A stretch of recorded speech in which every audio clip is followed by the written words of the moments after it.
विद्यार्थी मित्रों, मैं वीडी सिंह विवेकानंद विद्यालय की तरफ से आपको आज 11th क्लास जीव विज्ञान के चैप्टर नंबर 4 जंतु विज्ञान के सेकंड लेक्चर के बारे में समझाऊंगा।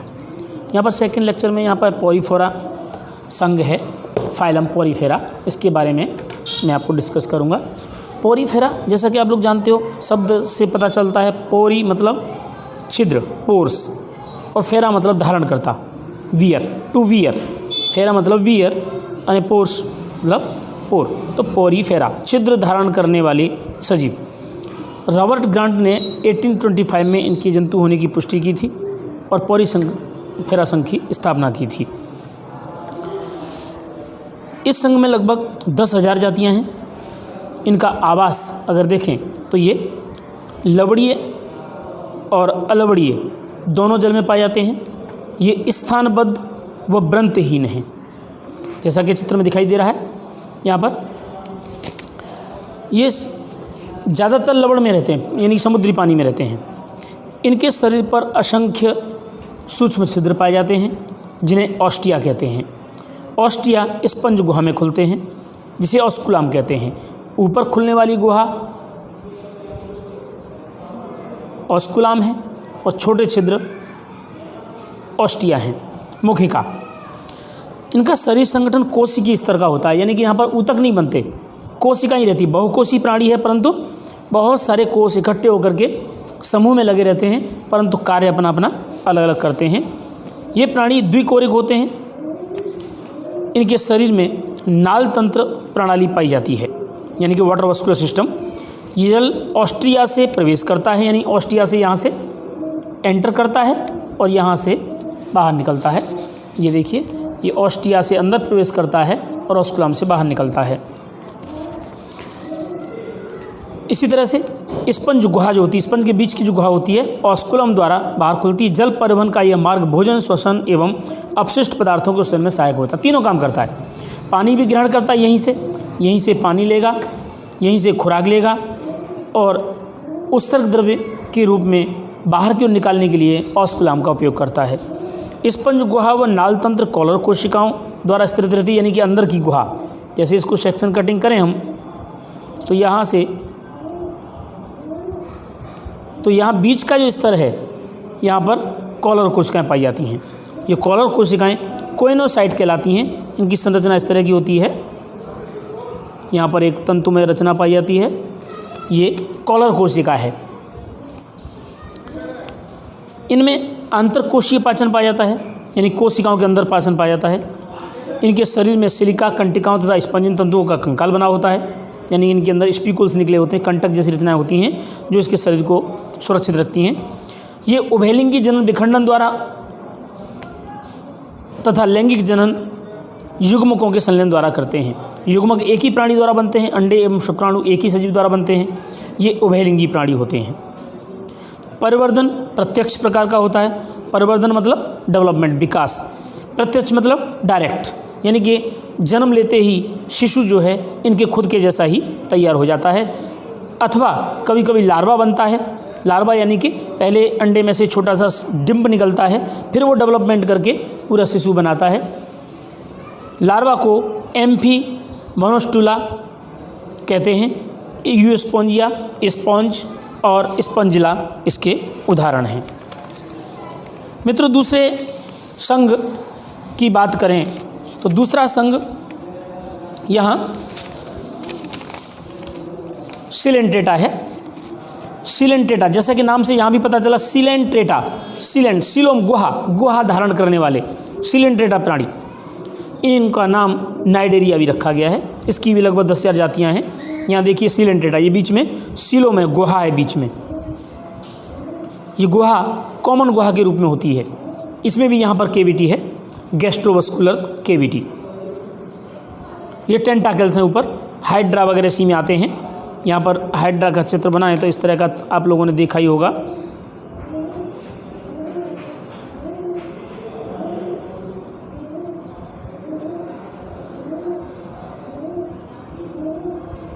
ये इस तरह का हाइड्रा होता है। इसकी अंतस्थ रचना यहाँ पर दिखाई गई है सीलोम दिखाने के लिए। इनके लक्षण देखें तो सबसे पहले आवास देखें, इनका हेडिंग डाल देते हैं। जैसे कि सबसे पहले आवास, बाकी के उसमें दिखाया था, इसलिए इसी प्रकार के हेडिंग डाल के करेंगे तो ज़्यादा अच्छा रहेगा। आवास, इस संघ के सदस्य समुद्रवासी हैं। ये जंतु एकल यानी अकेले, निवाही यानी कॉलोनी में, या स्थानबद्ध या स्वतंत्र होते हैं, यानी ऑप्शनल है। अकेले भी हो सकते हैं, समूह में भी हो सकते हैं, स्थानबद्ध यानी जुड़े हुए भी हो सकते हैं, और मुक्त रूप से स्वतंत्र प्लावी भी हो सकते हैं। अब इसकी रचना की बात करें तो इसकी रचना ये बहुकोशीय अरीय समिति रचना वाले, अरीय सा मतलब कोई भी दिशा से काटेंगे तो दो भागों में बट जाएगा, या द्विकोरिक जंतु हैं, यानी कि दो भागों में बंटने वाले। इनमें ऊतक स्तर का शारीरिक संगठन होता है, यानी कि इनमें कोशिकाएं मिलकर के क्या बना लेती हैं, ऊतक बना लेती हैं। शरीर के मध्य से शीर्ष तक मुख्य गुहा पाई जाती है, जिसे सीलेंट्रॉन कहते हैं, जठर गुहा कहते हैं। शरीर के शीर्ष पर मुख होता है, जिसे मुख व गुदा दोनों का कार्य करता है, जिसे अधोमुख कहते हैं। मुख के चारों ओर स्पर्शक पाए जाते हैं, जो शिकार पकड़ने, हलन चलन करने, रक्षण करने आदि का कार्य करते हैं। देह व्यक्ति पर दंश कोशिकाएं पाई जाती हैं, दंश कोशिकाएं पाई जाती हैं जो आधार से चिपकती, आत्मरक्षा करने, भोजन को पकड़ने तथा विष उत्पन्न करने का काम करती हैं। टिफ्लोसॉक्न द्रव्य पाया जाता है इसमें, विष द्रव्य। इनमें बाह्य कोशीय एवं अंतकोशीय पाचन पाया जाता है, यानी कि शरीर के बाहरी पाचन कर लेते हैं या कोशिका के अंदर पाचन करते हैं। ये प्राणी द्विरूपी होते हैं, जिन्हें जीवक कहते हैं। द्विरूपी मतलब इनका जीवन दो चरणों में चलता है, एक मेडुसी और एक पॉलिप, यानी नलाकार रचना और छत्राकार रचना। इस तरह की दो रचनाएं पाई जाती हैं, जिसे पॉलिप और मेडुसी कहते हैं। पॉलिप ये हुआ और दूसरा मेडुसी, ये मेडुसी है, मेडुसा, और ये पॉलिप, यानी नलाकार और छत्राकार। छत्राकार ये लिखा ही हुआ है। लैंगिक अवस्था वाले स्वतंत्र प्राणी मेडुसी कहलाते हैं। इनमें लैंगिक जनन मुकुलन द्वारा तथा अलैंगिक जनन मुकुलन द्वारा, मुकुलन मतलब ये दिखाई रचना, ये मुकुलन हो रहा है, इसको इसमें से जब कलिका निकल रही है जैसे कलिका सृजन या मुकुलन कहते हैं, बाई बडिंग। यहाँ से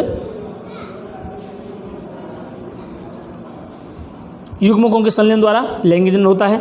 युग्मक यानी शुक्रकोश और अंडकोश। परिवर्धन अप्रत्यक्ष प्रकार का होता है, अर्थात लार्वावस्था पाई जाती है। अप्रत्यक्ष मतलब डायरेक्ट इसी के जैसा बच्चा नहीं बनेगा, बच्चा पहले डिम्ब बनेगा, फिर उसके बाद में इस तरह की रचना बनेगी, फिर उसमें से पूरा प्राणी तैयार होगा। लार्वा को प्लेन्युला कहते हैं, ये अच्छी तरह याद रखना। पॉलिप एवं मेडुसी में पीढ़ी एकांतरण पाया जाता है, यानी पहले मेडुसी शिशु के रूप में जन्म लेती है, फिर उसके बाद पॉलिप बन जाता है, पॉलिप में से फिर मेडुसी उत्पन्न होती है। इस तरह से लाइफ साइकिल चलती रहती है। इसके एग्जाम्पल हैं फाइसेलिया, जिसे पुर्तगाली युद्ध मानव कहते हैं, ये नीट में पूछा जाता है। एडामसिया समुद्री एनीमोन, पेनेटुला समुद्री पैन, गोर्गोनिया समुद्री व्यंजन, और मैड्रिन ब्रेन कोरल। तो ये सारे नाम इस तरह से पूछे जाते हैं नीट में।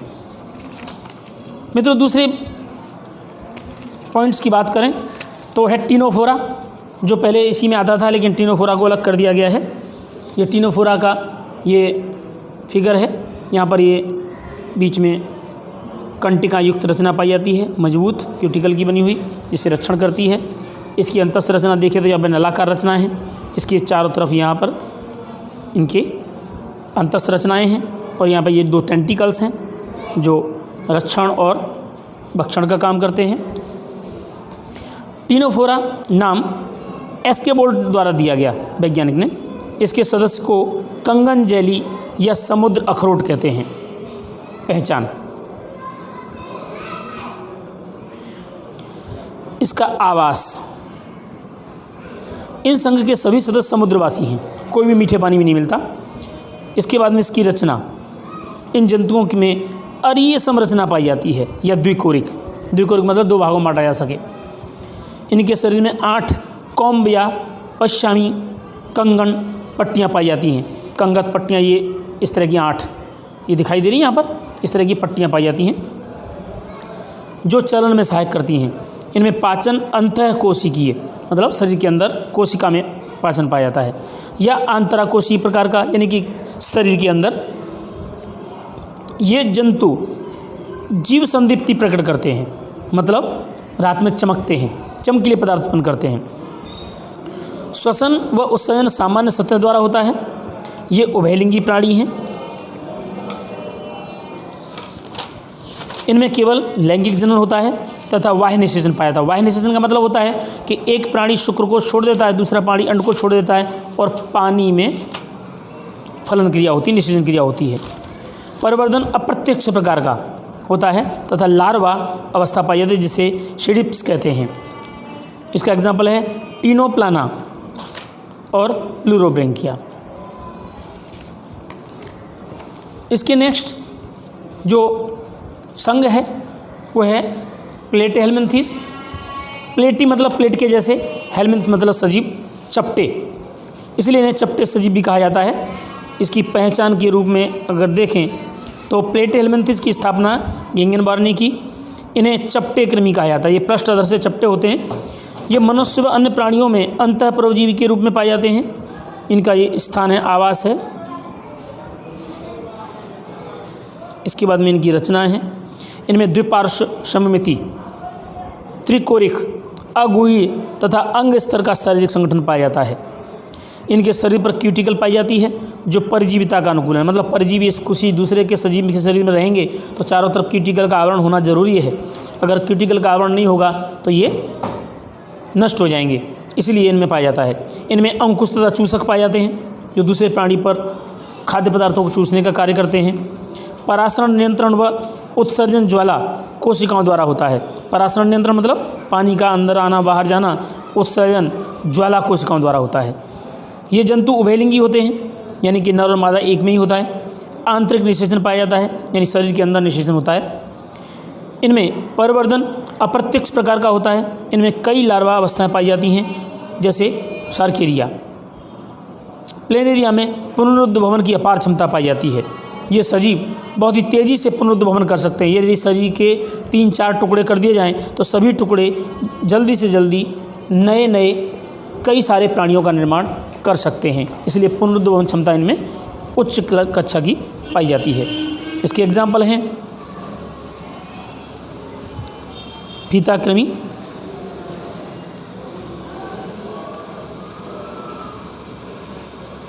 पर्णकृमि,